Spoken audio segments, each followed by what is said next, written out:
Which driver fared best in qualifying? Hello, my name is Alex Does F1 Stuff and welcome to another random F1 episode. Now, as the 2020 season is all done and dusted, there is plenty of data for me to go through. And I think today is going to be maybe a 3-part series. I'm going to be looking at qualifying results today, comparing each driver against their teammate and then ranking everybody as well based on 7 categories to determine who was the best qualifier.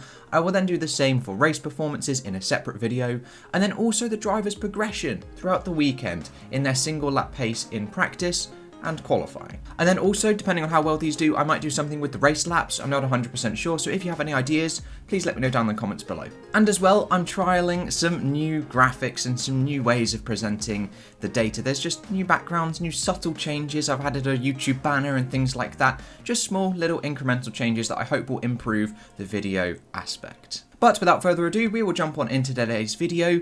Who has fared best in qualifying this season? And we will start with the champions. We will start with Mercedes. Now, the graphs are going to appear in a particular order, and we're going to start with the personal best qualifying lap gap. Now, this lap gap is not indicative of their head-to-head. If you count up each side, it is not going to end up as their actual head-to-head values. This lap gap is their personal best qualifying lap. That could be set in Q2, that could be set in Q3. For example, if you picture, I think it was Italy with the AlphaTauris, it was Pierre Gasly who made it through to Q3, Danny Kvyat knocked out in Q2, but Danny Kvyat actually set the fastest time.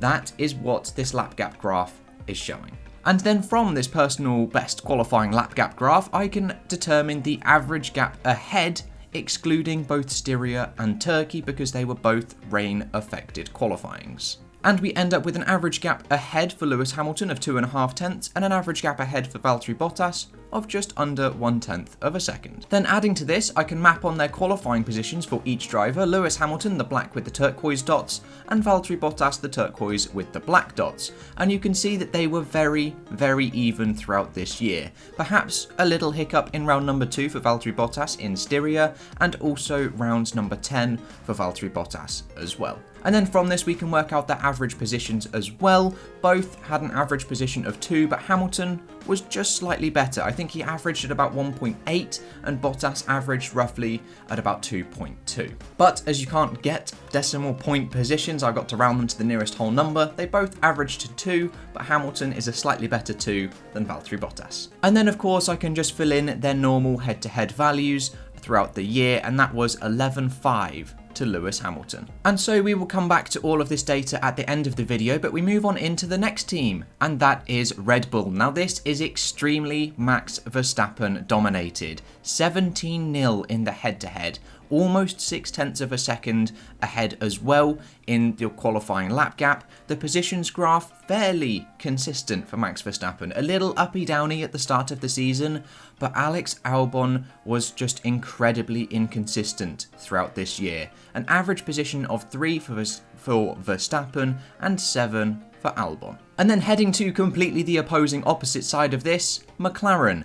These two are inseparable, Lando Norris and Carlos Sainz. Carlos Sainz in the blue, Lando Norris in the orange. Their average gap ahead was just separated by 0.11 of a second. Their qualifying positions almost matched the car's performance. There was only a few outliery values, round number 2 and round number 15 and 16, where they weren't very close to each other. Both had an average position of 8 as well, and the head-to-head was 9.8 towards Norris. And then we move to the Pink Panthers. Now, these were very inconsistent. Looking at their qualifying positions graph, it is everywhere, all over the place. They did not have a consistent qualifying throughout this year, but it is definitely Sergio Perez who led the qualifying battle against Lance Stroll.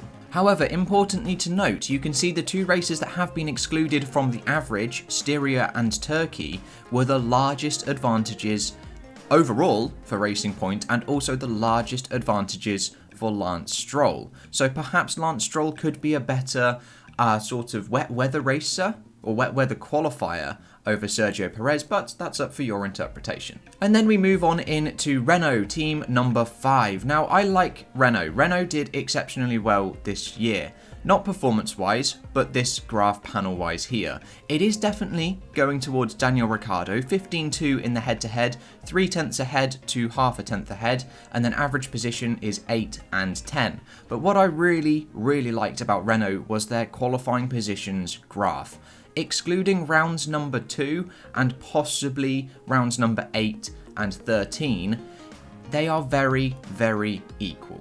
Whenever the car was doing well, both drivers extracted everything they could from that car and they were basically even. But when the car wasn't doing so well, they both slipped down that order, but they still managed to be as equal as possible.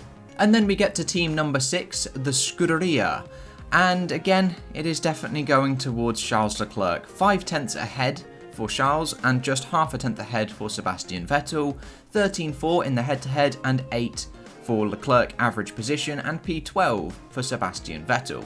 However, what I find interesting is from rounds 1 to about 8, maybe 7, they were very even. It wasn't until round 9 when Charles Leclerc really separated himself from Vettel, and Vettel you can see sort of petered off. He started off nice and low and then it ramped up towards round 8 and then he stayed between position 17 and around about position 11. Whereas it was Charles Leclerc who managed to get into Q3 and secured a couple of P4 places, 2 in a row in rounds 11 and 12, which Sebastian Vettel was not able to compete with, and we have this massive performance gap between the two drivers in the middle portion of this season. And then moving on into AlphaTauri. Now AlphaTauri was an interesting one. It is definitely Pierre Gasly that gets this one for AlphaTauri, 0.4 ahead on the average gap to 1.6 ahead for Danny Kvyat, 13.4 in the head-to-head, and P10 average position for Gasly and P12 for Kvyat. But if we take a look at their qualifying positions graph, if we exclude rounds 1 to 6, they were very even. It was the first couple of rounds, and especially round number 3 and round number 5, those two peaks on Danny Kvyat's graph that really buggered it, especially as near enough those were the opposite for Pierre Gasly, where he had nice troughs in his graph. And then we end up with that sort of Diablo looking thing at the first, or between rounds 1 and round 6. So if Danny Kvyat had a more flat line from rounds 1 to 6, it would have been a much better qualifying order. And then leaving AlphaTauri to head to Alfa Romeo. Now honestly, this team was so much more even than I was first anticipating. It is slightly, in some aspects, going towards Kimi Räikkönen, but then in the head-to-head, it is actually Giovinazzi who gets it. So Kimi Räikkönen only just edged out Giovinazzi in the average gap ahead by just over 1/10 of a second, and then Giovinazzi managed to get his own back in the head-to-head 9.8. They both had an average position of P17, and their qualifying positions graphs were very similar. Kimi Räikkönen did go on a nice string of comfortably outperforming Giovinazzi from rounds number 6 to rounds number 9, but then Giovinazzi managed to massively outqualify him in rounds number 11, so it sort of evens out at the end. But genuinely much more even than I was first anticipating. I thought Kimi Räikkönen had this one in the bag. I know he qualified at the back and P20 for like 2 or 3 races in a row or something like that, but definitely I thought in my head that Kimi Räikkönen had got this one, but looking at the data panel, that's not the case. And then penultimately in this episode we have Haas. Now again, Haas were an exceptionally even team. Their average gap ahead was just separated by 0.08 of a second, 8.7 in the head-to-head towards Magnussen, and like Alfa Romeo, both drivers had an average position of P17, with very similar positions graphs. Both drivers qualified P20 at some point, Kevin Magnussen twice and Grosjean once, and they both had exceptionally even graphs overall. Also, some people may have noticed that I have chosen not to include some of the Turkey or the Styria data on this graph, and maybe some previous to this one as well, and that is simply because the Styria and Turkey graphs A, are not included in the averages, so they don't necessarily have to be added anyway, and B, for Haas and a few other teams in this episode, the gap was about 10 seconds. Between 5 and 10 seconds, because it was that rain-affected race. People knocked out in Q1 and managed to get through to Q3 as well. their times were just massively different, and I'd have lost all definition. Yes, I'd have lost all definition in my graph, and you wouldn't have been able to see any data at all. So I chose to exclude them, as it would have just ruined the graph aesthetic. And then back to the graphs, we move on into the last team, and that is Team Williams. And this is very similar to Red Bull. It is all George Russell in qualifying. 6.5 tenths ahead of Latifi on average, excluding Styria and Turkey. 16-0 in the head-to-head, with an average position for Russell of P16 and an average position for Latifi of P19.